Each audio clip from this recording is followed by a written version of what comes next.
பாட்டி வடை சுட்ட கதை. ஒரு ஊரில் பாட்டி ஒருத்தி வடை சுட்டு விற்று வந்தாள்.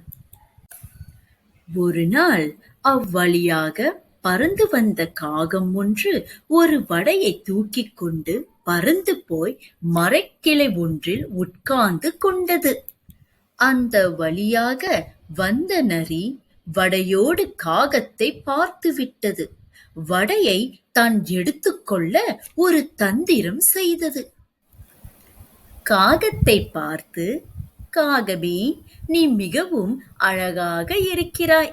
உனக்கு குரலும் கூட அழகாக இருக்கக்கூடும். ஒரு பாட்டு பாடு என்றது.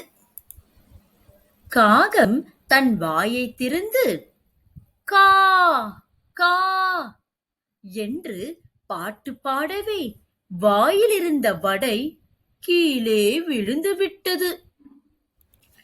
நரி வடையை கவ்வி எடுத்துக்கொண்டு ஓடியது.